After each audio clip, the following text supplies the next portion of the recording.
জুলাই আগস্টের বিজয়ের নেপথ্যে বাংলাদেশ ইসলামী ছাত্র শিবির ঢাকা বিশ্ববিদ্যালয় শিবির যে অন্যতম নায়ক, তার আরেকটা স্বীকৃতি পেল ঢাকা বিশ্ববিদ্যালয় ইসলামী ছাত্র শিবির।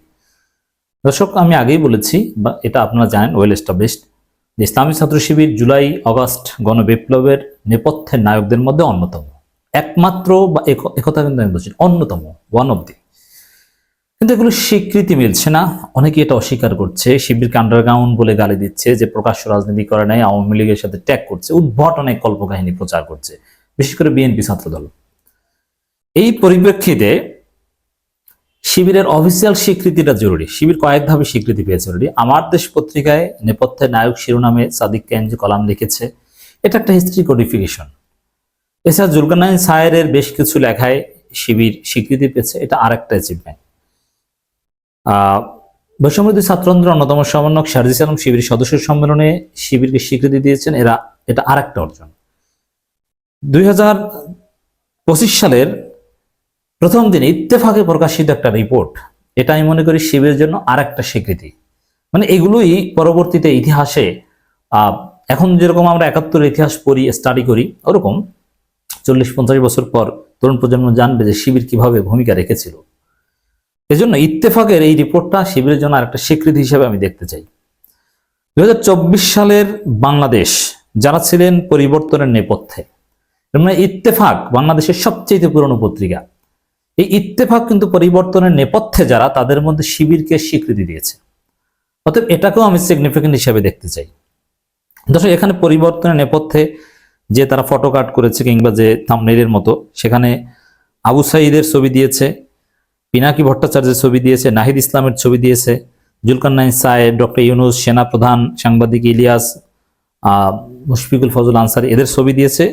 মাঝখানে ছবিটি দিয়েছে ঢাকা বিশ্ববিদ্যালয় ইসলামী ছাত্র শিবিরের বিপ্লবী সভাপতি জনাব সাদিক কায়েমের। শুধু এই ছবি না, আলাদাভাবে শিবির অবদান নিয়ে অধ্যায় কায়েম করা হয়েছে, সাবচ্যাপ্টার কায়েম করা হয়েছে। It's very significant. 2024 সালে বাংলাদেশের ইতিহাসে ঘটে যায় এক ঐতিহাসিক পরিবর্তন। রক্তক্ষয়ী গণঅভ্যুত্থানের মাধ্যমে স্বৈরাচারী সরকারের পতন ঘটে, আর ক্ষমতার মঞ্চে আবির্ভাব ঘটে নতুন নেতৃত্বের। ছাত্র জনতার ঐক্যবদ্ধ লড়াই ও আত্মত্যাগ গোটা বিশ্বকে চমকে দেয়, বাংলাদেশকে এনে দেয় বর্ষসেরা দেশের স্বীকৃতি।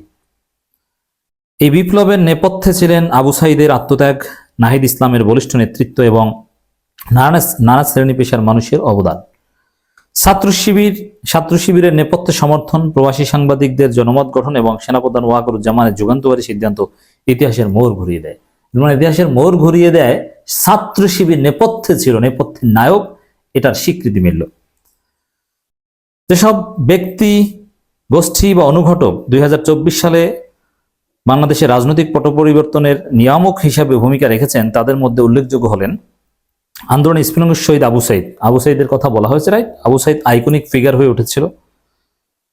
নাহিদ ইসলামের অবদান বা 6 সমন্বয়কের কথা আলাদাভাবে বলা যেতে পারে। নেপথ্যের শক্তি ছাত্র শিবির, এই শিরোনামে ইত্তেফাক আলাদাভাবে অধ্যায় কায়েম করেছে। বৈষম্যবিরোধী ছাত্র আন্দোলনের ব্যানারে শুরু থেকে এই ছাত্রদল, ছাত্র শিবির ও বাম সংগঠনগুলোর নেতাকর্মীরা দল মত ভেদাভেদ ভুলে অংশ নিয়েছিল। শিক্ষার্থী ও নানা শ্রেণী পেশা মানুষদের সম্মিলনে একটি সফল গণঅভ্যুত্থান হয়েছে। সমন্বয়করা ফেসিবাদ বিরোধী সব ছাত্র সংগঠনকে ঐক্যবদ্ধ করে ভ্যানগার্ডের ভূমিকা পালন করেন। তবে প্রথম সারির 6 সমন্বয়ককে ডিবি কার্যালয়ে নেওয়ার পর আন্দোলন যখন ব্যাহত হচ্ছিল, তখন নেপথ্যের শক্তি হিসাবে আন্দোলনের রসদ যোগায় ঢাকা বিশ্ববিদ্যালয় ছাত্র শিবির। এই তথ্যগুলো এদের কাছে আছে। বিশেষ করে ডিবি কার্যালয়ে 6 সমন্বয়ককে যখন জোর করে আটকে রাখে, তখন আন্দোলন প্রত্যাহারের ঘোষণা দেওয়া হয়। তখন 9 দফা প্রণয়ন করে বাহির থাকা সমন্বয়কদের দিয়ে ঘোষণার মাধ্যমে আন্দোলন চালিয়ে যেতে সহযোগিতা করে ছাত্র শিবির। এই সমন্বয়কদের নিরাপদ আশ্রয় থাকারও ব্যবস্থা করে দিয়েছিলেন ঢাকা বিশ্ববিদ্যালয় ছাত্র শিবিরের সভাপতি সাদিক কায়েম। বুঝতে পারছেন? ইত্তেফাক বলেছে, আমার দেশ নয়। ইত্তেফাকের এই কোডিফিকেশন আপনি কিছুতেই ছোট করতে পারবেন না। আমার দেশকে গালি দিবেন, ইত্তেফাককে আপনি গালি দিতে পারবেন না। বাংলাদেশ সবচেয়ে পুরনো এস্টাবলিশ পত্রিকা। সংগঠনের সাধারণ সম্পাদক এস.এম. ফরহাদ তাদের সাবেক কয়েকজন দায়িত্বশীলদের নিয়ে এই 9 দফা প্রস্তুত করেন। ইন্টারনেট ব্ল্যাকআউটের সময় সাদিক কায়েম ও ফরহাদরাই 9 দফা সাংবাদিকদের কাছে পৌঁছে দেন। এই 9 দফায় পরবর্তীতে সরকার পতনের 1 দফায় রূপ নেয়। 9 দফা যে শিবিরই প্রণয়ন করেছিল তা সমন্বয়ক আব্দুল কাদের ফেসবুক স্ট্যাটাস দিয়ে স্পষ্ট করেছেন। অস্বীকার করার কোনো সুযোগ নেই। এর মানে নেপথ্যের নায়ক হিসেবে শিবিরকে অস্বীকার করার কোনো সুযোগ নেই। এছাড়া মুখে ও চোখে লাল কাপড় বেঁধে ছবি তুলে অনলাইনে প্রচার, রিমেম্বারিং আওয়ার হিরোজ, গায়েবানা জানাজা, লং মার্চ টু ঢাকা ইত্যাদি অভিনব কর্মসূচি প্রণয়নে শিবিরের ভূমিকা রাখেন বলে সাদিক কায়েম দাবি করেন। যদিও এ বিষয়ে সমন্বয়করা কোনো প্রত্যুত্তর দেননি। তো প্রত্যুত্তর দেননি মানে এটা established. Private university alliance of Bangladesh তারা আন্দোলন জমিয়ে রেখে এক পর্যায়ে এই সংগঠন, এটা শিবির ব্যাক সংগঠন হিসেবে অনেকে বলে থাকেন। এবং প্রাইভেট বিশ্ববিদ্যালয়ে যে আন্দোলন জমিয়ে রেখেছিল এর নেপথ্য শিবির। প্রবাসী সাংবাদিক, কন্টেন্ট ক্রিয়েটর এদের ভূমিকা ছিল। গণতন্ত্রের লড়াই নতুন মাত্রা, সেনাপ্রধানের ভূমিকা ছিল, ডেফিনেটলি আমরা অ্যাপ্রিসিয়েট করি। যদিও সেনাপ্রধান হাসিনার পক্ষে অবস্থান নিলেও আমরা জিততাম। এরপরে ডক্টর ইউনূসের নেতৃত্বে সামনে দিকে এগোচ্ছে। তো দর্শক, নতুন বছরের শুরুতে আরেক ঐতিহাসিক তাৎপর্যপূর্ণ স্বীকৃতি পেল বাংলাদেশ ইসলামী ছাত্র শিবির ঢাকা বিশ্ববিদ্যালয়।